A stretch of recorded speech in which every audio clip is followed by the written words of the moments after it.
Hello friends, welcome back to vision WBCS। आज আমরা হিস্ট্রির 500 MCQর part 11 পড়ব।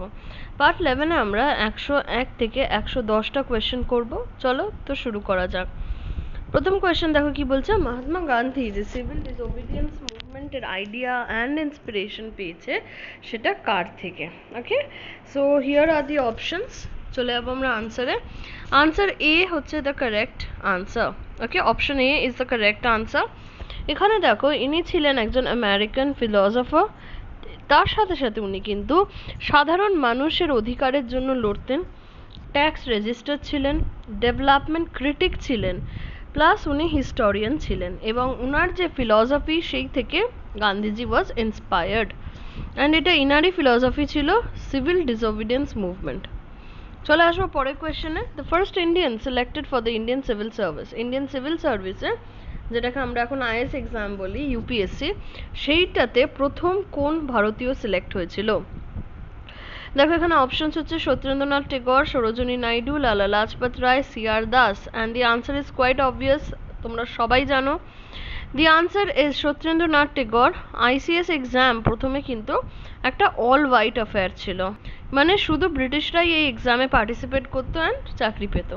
বাট যখন এটা ইন্ডিয়ানদের জন্য খোলা হলো, সত্যেন্দ্রনাথ টেগর এই এক্সামটা ক্র্যাক করেন in 1863 and he is the first to become the first Indian to be qualify the ICS exam.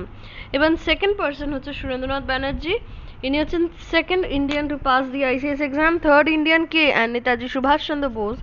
কবে পাস করেছে, এক্সামটা কবে পাস করেছে সেটা তোমরা আমাকে কমেন্ট সেকশনে জানাবে। চলে যাবো পরে question number 103। The system of communal electorate in India was first introduced. প্রথম কখন ইন্ট্রোডিউস হয়? The options are Indian Council Act 1892, Morley-Minto Reform 1909, Montagu-Chelmsford Reform 1990, Government of India Act 1935. তো চলো আনসার দেখিনি। আনসার হচ্ছে দি মরলে-মিন্টো রিফর্ম। ঠিক আছে, দ্য মরলে-মিন্টো রিফর্ম হচ্ছে দ্য ইন্ডিয়ান কাউন্সিল অ্যাক্ট 1909। এটা অবশ্যই মনে রাখবে, বিকজ অফেন কোয়েশ্চেন এইভাবেও আসতে পারে যে Indian council act 1909 is known as, তাহলে আনসার হবে মরলে-মিন্টো রিফর্ম। মোর ওভার দেখো এখানে এই ইন্ডিয়ান কাউন্সিল অ্যাক্ট 1909 দ্বারা কমিউনাল ইলেক্টোরেট ইন ইন্ডিয়াতে ইন্ট্রোডিউস করা হয়। অ্যান্ড লর্ড মিন্টো, ঠিক আছে, লর্ড মিন্টো ছিলেন তখন গভর্নর অ্যান্ড মরলে ছিলেন সেক্রেটারি অফ দ্য স্টেট।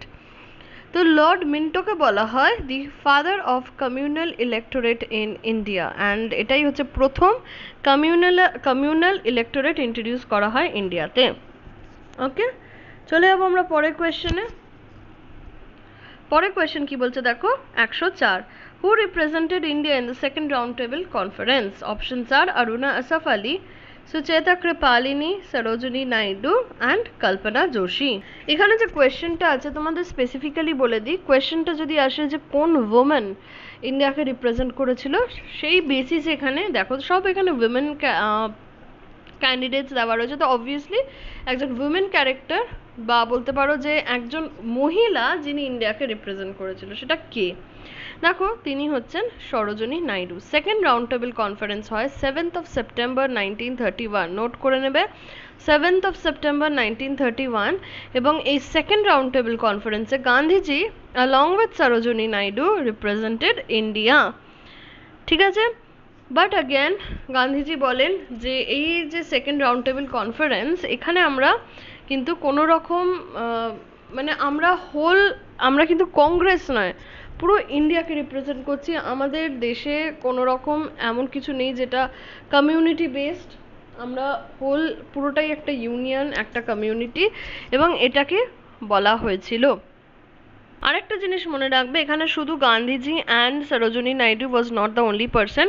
তার সাথে সাথে দেখো এখানে Madan Mohan Malaviya, Ghanshyam Das Birla, Mohammad Iqbal, sir Mirza Islam Dewan of Mysore, SK Dutt, sir Syed Ali Imam, ইনারা সবাই কিন্তু ডেলিগেট হিসেবে ওখানে গেছিলেন এবং ইনারা বলেছিলেন যে we are here to represent the interests of all India and not particularly Congress. চলে যাবো আমরা পরের কোয়েশ্চেনে, question number 105। What is the ultimate goal of Mahatma গান্ধীর সল্ট সত্যাগ্রহ? সল্ট সত্যাগ্রহ যেটা হয়েছিল, যেটাকে আমরা ফেমাস বলে থাকি কি হিসেবে, ডান্ডি মার্চ, সেটার আলটিমেট কি উদ্দেশ্য ছিল? আনসার দেখে নেবো। আনসার হচ্ছে পূর্ণ স্বরাজ। পূর্ণ স্বরাজ মানে self governance was the ultimate aim of salt satyagraha. Salt satyagraha started on 12th of March 1930. মনে রাখবে, date is very important, which is famously known as the Dandi March. ঠিক আছে? আচ্ছা, তার সাথে সাথে দেখো এই ডান্ডি মার্চটা কেন হয় সেটা আমাদের জানতে হবে। ডান্ডি মার্চ হয় বিকজ ব্রিটিশার্সরা বলে সল্টে আমাদের মোনোপলি থাকবে, সল্ট ট্রেডিং বলো, উৎপাদন বলো, সবেতে আমাদের মোনোপলি থাকবে। মোরওভার সল্টে তোমাদের ট্যাক্স দিতে হবে। এবার আমরা সবাই জানি সল্ট ইজ আমাদের খুব একটা সেন্টিমেন্টের জিনিস, because we always tend to say যে সেই তার নুন খেয়েছি, তো সেই জন্য সল্টকে সবসময় একটা সেন্টিমেন্টের দিক দিয়ে দেখা হয়। তার সাথে সাথে সল্ট কিন্তু প্রত্যেকটা খাবারে ইউজ করা হয়। ইফ ইউ সি, প্রত্যেকটা খাবারের টেস্ট ব্যালেন্স করতে গেলে ইউ নিড সল্ট। তো সেই জন্য সেই দিক থেকে দাঁড়িয়ে, and salt was not that costly, তো সেই জন্য বলছে কি যে সল্টের মোনোপলিটা ইন্ডিয়া মেনে নিতে পারেনি, অ্যাগেন্স্ট দ্যাট ইন্ডিয়া থেকে তোমার ডান্ডি মার্চ হয়, which is known as the salt satyagraha. শুধু তোমাদের যেটা মনে রাখার বিষয় এই মুহূর্তে সেটা হচ্ছে salt satyagraha স্টার্ট কবে হয়, and that is called the Dandi march. Okay, চলে যাবো পরের কোয়েশ্চেনে। Who persuaded the ratings of royal Indian navy to surrender on 23rd of February 1946? 23rd of February royal মিউটিনিকে সারেন্ডার করার জন্য কে আর কি তাদেরকে রিকোয়েস্ট করে? রিকোয়েস্টই বলা যেতে পারে এই জায়গায়। Options are Mahatma Gandhi, option B হচ্ছে তোমার Jawaharlal Nehru and Maulana Abul Kalam Azad, option C হচ্ছে Vallabhbhai Patel and M A Jinnah, and option D হচ্ছে Morarji Desai and J B Kripalani. Answer দেখবো। আনসার হচ্ছে Vallabhbhai Patel and M A Jinnah. দেখো, in February 1946 royal Indian navy একটা মিউটিনি করেন, এবং এটা শুধুমাত্র একটা জায়গায় স্থগিত থাকে না, সব জায়গায় ছড়িয়ে যায়। মিউটিনি মানে হচ্ছে নিজের ট্রুপের এগেনস্টে বা মানে যখন সোলজারদের মধ্যে যখন কোনো ঝামেলা হয় নিজেদের মধ্যে, দ্যাট ইজ কল্ড মিউটিনি। এবং সেরকম কিছু হয়, অ্যান্ড এটা কেন হয়? Because of the arrest of INA. ঠিক আছে, আইএনএ কে অ্যারেস্ট করা হয়েছিল, ইন্ডিয়ান ন্যাশনাল আর্মিকে অ্যারেস্ট করার জন্য প্রোটেস্টে এই মিউটিনিগুলো হয়ে থাকে। সর্দার বল্লভভাই পটেল আর মোহাম্মদ আলী জিন্না সবাইকে রিকোয়েস্ট করে যে তোমরা সারেন্ডার করো, মিউটিনি করো না। Because according to Sardar Vallabhbhai Patel, ইনি একটা কোট লিখেছিলেন যেখানে বলেছেন, even if we get independence we need a disciplined army, এবং আর্মিদের মধ্যে মিউটিনিটা মোটেই ডিসিপ্লিনের পিকচার নয়। চলে যাবো পরের question, question number 107। On September 20, 1932, Mahatma Gandhi began fast unto death in Jarveda jail. কেন? দেখো, আনসার হচ্ছে the British representation of satyagrahis, sorry repression of satyagrahi, যে ব্রিটিশরা সত্যাগ্রহীদের দমিয়ে দিচ্ছে, violation of Gandhi Irwin pact, communal award of Ramsay MacDonald, communal riots in Kolkata. Sorry, আনসারটা দেখে নেবো। আনসার হচ্ছে communal award of Ramsay MacDonald. Now communal award is same যেটা আমরা কমিউনাল ইলেক্টোরেট পড়েছি। দেখো, in 1932 round table conference organise করা হয়, ঠিক আছে, এবং এখানে বি আর আম্বেদকরকেও ইনভাইট করা হয়েছিল। Now the most important thing is Ramsay MacDonald কি করেন, এখানে একটা মাইনরিটি কমিউনিটি, মানে এটা মাইনরিটি কমিউনিটি বলতে শুধুমাত্র যে মুসলিম কমিউনিটির লোক তা নয়, সব রকম মাইনরিটি, মানে কাস্ট বেসড, রিজিয়ন বেসড মাইনরিটিদের জন্য একটা আলাদা ইলেক্টোরেট তৈরি করা হলো, which is known as the communal award।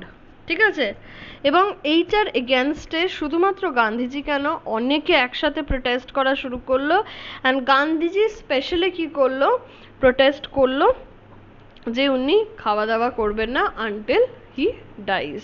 তো this was a form of protest, and এটা হচ্ছে ওনার প্রথম fast until death protest, and this was against the communal award of Ramsay MacDonald. Finally গান্ধীজির ফাস্ট এন্ড হয় Gandhi Irwin pact দিয়ে, যেটা B.R.. আম্বেদকরের সাহায্যে সাইন করা হয়, এবং এই র্যামসে ম্যাকডোনাল্ড যে পলিসিটা এখানে অনেক কিছু অ্যামেন্ড করা হয়। চলে যাব আমরা পরে question number 108। 1939, for the first time, Gandhiji tried out his specific technique to control the mass struggle in native states.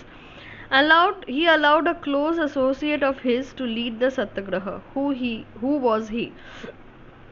বলছে in 1939 গান্ধীজি কি করেন, কিছু স্পেসিফিক টেকনিক বার করেন যার আন্ডারে উনি মনে করেন যে একা একজন সত্যগ্রহী হলে হবে না, আরও কিছু বিটস অ্যান্ড পিসেসে প্রভিন্সে সত্যগ্রহী ইন্ট্রোডিউস করতে হবে অ্যাজ মাই রিপ্রেজেন্টেটিভ, তবে যদি নন ভায়োলেন্টভাবে ইন্ডিয়াকে আমরা ইন্ডিপেন্ডেন্স দিতে পারি।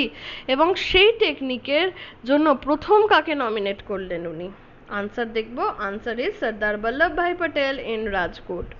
প্লাস উনি এটাও বললেন শুধু সত্যগ্রহী হলে হবে না, তুমি কিন্তু কোনো রকম প্রিন্সলি স্টেটের অ্যাফেয়ারে নাক গলাতে পারবে না। So this was the plan of Gandhiji, যে উনি চেয়েছিলেন সব জায়গায় তার প্রচার ছড়ানোর জন্য সত্যাগ্রহী সিলেক্ট করো, তাদেরকে রিপ্রেজেন্টেটিভ বানাও, এবং তোমার যে আইডিয়াস সেগুলো তাদের থ্রু স্প্রেড করো। চলে যাবো পরের question number 109। one time associate of Mahatma Gandhi, যিনি মহাত্মা গান্ধীকে ছেড়ে দিয়ে ফাইনালি একটা মুভমেন্ট স্টার্ট করেন which is known as self respect movement, তিনি কে ছিলেন? This is a very important question. দেখো এই কোয়েশ্চেনটা হয়তো এইটা ঘুরিয়ে দেওয়া আছে, কোয়েশ্চেনটা এরমভাবে আসতে পারে যে who started self respect movement, direct আসতে পারে। ঠিক আছে, চলে আসবো আমরা, আনসার হচ্ছে E V. Ramaswamy Naicker. This is very important. দেখো E V. Ramaswamy Naicker south India থেকে বিলং করতেন, এবং সেই জায়গায় ইনফ্যাক্ট হয়তো সাউথ ইন্ডিয়ায় রিসেন্ট কিছু বছরেও দেখবে এখনও কিন্তু ওখানে একটা কাস্ট বেসড ডিসক্রিমিনেশন হয়ে থাকে। অ্যাট প্রেজেন্ট হয়তো হয় না, I am not sure about it, but হয়তো আজ থেকে 20 বছর 30 বছর আগে পর্যন্ত হতো। তো এই কাস্ট বেসড ডিসক্রিমিনেশনের এগেনস্টে ই.ভি. রামাস্বামী নাইকার কি করেন, একটা মুভমেন্ট স্টার্ট করেন। বিকজ তাদেরকে কোনো মন্দিরে ঢুকতে দেওয়া হতো না, তাদেরকে প্রপার রেসপেক্ট দেওয়া হতো না, তারা বেসিক অ্যামিনিটিস পেত না, লাইফের যে সুবিধে লাক্সারি সেগুলো পেত না, তাদেরকে সব কিছু থেকে বঞ্চিত রাখা হতো। এবং তাদের হয়ে সে কী করে না, এই সুপিরিয়র ক্লাসের এগেনস্টে একটা মুভমেন্ট স্টার্ট করে, সেটা হচ্ছে তোমার দি সেলফ রেসপেক্ট মুভমেন্ট। তাহলে মনে রাখবে সেলফ রেসপেক্ট মুভমেন্ট তামিলনাড়ুতে শুরু হয় 1925-এ বাই তোমার ই.ভি. রামাস্বামী নাইকার, বা যাকে বলা হয় famously he is known as Periyar E V. Ramaswamy Naicker, বা পেরিয়ার নামটা মনে রাখবে। পেরিয়ার ওয়াজ হিজ নেম, যেটা ওনাকে রিপ্রেজেন্ট করতো। চলে আসবো last question of this video. The first attempt to introduce a representative and popular element in governance of India was made through, বলছে প্রথম ইন্ট্রোডিউস করা হয় গভর্নমেন্ট অফ ইন্ডিয়াতে রিপ্রেজেন্টেটিভ, or রাদার বলতে পারো গভর্নর কাউন্সিলের মেম্বার রিপ্রেজেন্টেটিভ কোন অ্যাক্টের দ্বারা? Okay, the acts are Council of India Act 1861, Council of India Act 1892, Council of India Act 1909, Government of India Act 1919.